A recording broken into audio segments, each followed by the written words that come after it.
ঘাড়ে ব্যথায় ভুগছেন, মোবাইল দেখতে গেলে বা ল্যাপটপে কাজ করতে গেলে ঘাড়ে এমন ব্যথা হচ্ছে যে কিছুক্ষণ পরে ঘাড়টা এরকম স্ট্রেচ করতে হচ্ছে বা কাজ ছেড়ে দিতে হচ্ছে, ফ্রিকোয়েন্টলি ছুটি নিতে হচ্ছে, এগুলো আপনার সার্ভাইকাল স্পন্ডাইলোসিসের লক্ষণ হতে পারে। নমস্কার, আমি doctor Susmit Naskar, consultant spine surgeon. আজকে আপনাদের বেসিক কিছু ঘাড়ে ব্যথার এক্সারসাইজ আপনাকে দেখিয়ে দেব, যেগুলো আপনি যদি নিয়মিত করেন আপনি ঘাড়ে ব্যথা থেকে মুক্তি পাবেন এবং আপনার সার্ভাইকাল স্পন্ডাইলোসিস এগোবে না। সার্ভাইকাল স্পন্ডাইলোসিস সাধারণত 30 বছরের আশেপাশে থেকে শুরু হয় এবং 50 বছর বয়স অবধি দেখা যায়।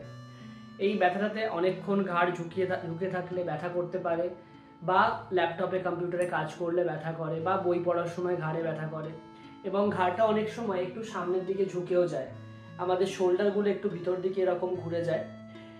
এই দুটো জিনিসের অপোজিট অ্যাকশন বেসিক্যালি করতে হবে। আপনার ঘাড়ের সিম্পল এক্সারসাইজের মধ্যে একটা হচ্ছে ঘাড় ওপরে করুন, নিচে করুন, ফুল স্ট্রেচ করুন, এরকম 20 টাইমস করুন, সাইড রোটেশন করুন 20 টাইমস, তারপরে আপনি শোল্ডার রোটেশন করুন 20 টাইমস, সামনে ক্লকওয়াইজ অ্যান্ড অ্যান্টি ক্লকওয়াইজ। এবং থার্ড, যেটা রেয়ারলি আপনাকে কেউ বলবে, সেটা হচ্ছে আপনি হাতে দুটো ওয়েট নিলেন, ধরুন ডাম্বেল নিতে পারেন, ডাম্বেল না থাকলে জলের বটল, 2 লিটারের জলের বটল উইথ হ্যান্ডেল নিতে পারেন, অথবা ইটও নিতে পারেন।